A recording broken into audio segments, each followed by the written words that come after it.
இது ஒனி நியூஸின் சுவிட்சர்லாந்து செய்திகள். செய்திகளை வாசிக்கும் நான் கனிஷ்கா குணபாலன். முதலில் தலைப்புச் செய்திகள். லொசானில் போலீசாரின் துரத்தலின் போது ஸ்கூட்டர் விபத்தில் இளைஞர் உயிரிழப்பு. உயிரிழப்பால் கலவரமான நகரம். சுவிட்சர்லாந்தில் வீட்டு வாடகை ஆண்டுக்கு 3 முதல் 5% அதிகரிக்கக்கூடும் என தகவல். சூரிச்சில் ஓபனேயரின் இசை நிகழ்ச்சியில் சங்கிலி திருட்டு.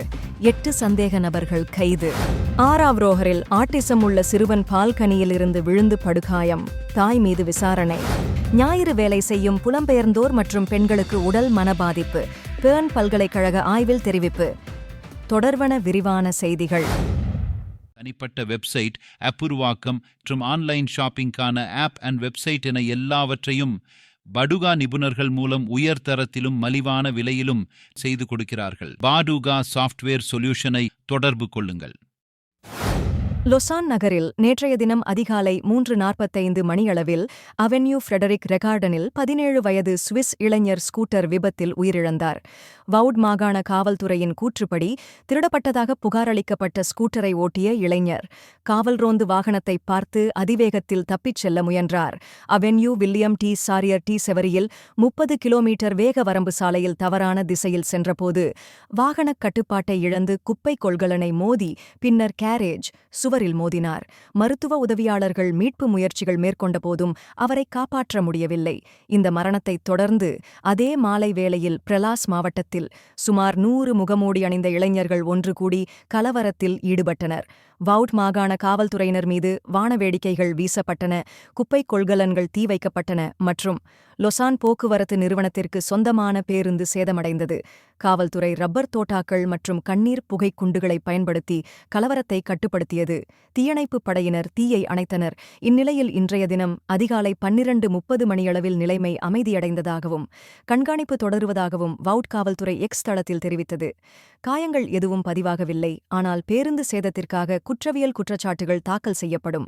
வவுட் மாகாண அரசு வழக்கறிஞர் அலுவலகமும் சிறார் நீதிமன்றமும் விசாரணைகளை தொடர்கின்றன. சுவிட்சர்லாந்தில் வீட்டு வாடகை 2025 ஆண்டுக்கு 3 முதல் 5% வரை உயர வாய்ப்புள்ளதாக சுவிஸ் ஃபெடரல் வீட்டு வசதித்துறை அலுவலகம் எச்சரித்துள்ளது. சுவிட்சர்லாந்தில் ஏற்கனவே வாடகை உயர்வால் மக்கள் பாதிக்கப்பட்டுள்ள நிலையில் இந்த எச்சரிக்கை கவலையை அதிகரித்துள்ளது. கட்டுமான நில பற்றாக்குறை மற்றும் புதிய வீடுகளுக்கான உரிமம் பெறுவதில் உள்ள சவால்கள் வாடகை உயர்வுக்கு முக்கிய காரணங்களாகும். சுவிட்சர்லாந்தில் வீடுகளை முதலீடாக கருதி வாடகைக்கு விடுவோர் அதிகரித்துள்ளனர். இருப்பினும் கட்டுமானத்திற்கு நிலம் கிடைப்பதில் உள்ள பற்றாக்குறை மற்றும் உரிமம் பெறுவதற்கு எதிர்ப்பு, மேல்முறையீடுகள் போன்றவை புதிய வீடுகள் கட்டுவதை தடுக்கின்றன. இதனால் வீடுகளுக்கான தேவை உயர்ந்து வாடகைகளும் அதிகரிக்கின்றன. குறிப்பாக புதிதாக வாடகை வீடுகளில் குடியேறுவோர் மற்றும் வீடு மாறுவோர் அதிக வாடகைகளை எதிர்கொள்ள வேண்டியிருக்கும் என்று ஃபெடரல் வீட்டு வசதித்துறை அதிகாரி ஒருவர் தெரிவித்தார். 2024இல் சூரிச் மற்றும் ஜெனீவா போன்ற நகரங்களில் வாடகைகள் ஏற்கனவே 2.5% உயர்ந்துள்ளதாக ராய்ஃபைசன் பேங்க் அறிக்கை குறிப்பிடுகிறது. இந்த நிலைமையை சமாளிக்க ஃபெடரல் வீட்டு வசதித்துறை கட்டுமான உரிம நடைமுறைகளை எளிதாக்கவும் மலிவு வீடுகளை ஊக்குவிக்கவும் மாகாணங்களுடன் இணைந்து பணியாற்ற திட்டமிட்டுள்ளது. சுவிட்சர்லாந்தின் ரம்லாங்கில் கடந்த வெள்ளிக்கிழமை நடைபெற்ற சூரிஸ் ஓபனேயர் இசை விழாவின் முதல் மாலையில் பார்வையாளர்கள் இசைக்கு நடனமாடிக் கொண்டிருந்தபோது திருட்டு சம்பவம் ஒன்று நிகழ்ந்துள்ளது. முகமூடி அணிந்த திருடர்கள் கும்பல் பார்வையாளர்களின் கழுத்தில் இருந்து சங்கிலிகளை பறித்து தப்பி செல்ல முயன்றுள்ளனர். இதன்போது சூரிச் மாகாண காவல்துறையின் இரகசிய புலனாய்வாளர்கள் விழாவில் பாதுகாப்பு பணியில் ஈடுபட்டிருந்தனர். அவர்கள் 17 முதல் 33 வயதுடைய இத்தாலி, ஸ்பெயின், ஈக்வடார் மற்றும் மொராக்கோவைச் சேர்ந்த 8 ஆண் சந்தேக நபர்களை கைது செய்தனர். வவுட் மாகாண காவல்துறையின் கூற்றுப்படி இவர்கள் 2 குழுக்களாக இணைந்து செயல்பட்டு பலர் கழுத்திலிருந்து சங்கிலிகளை திருடியதாகத் தெரிகிறது. கைப்பற்றப்பட்ட சங்கிலிகள் உட்பட பிற ஆதாரங்கள் மீட்கப்பட்டன.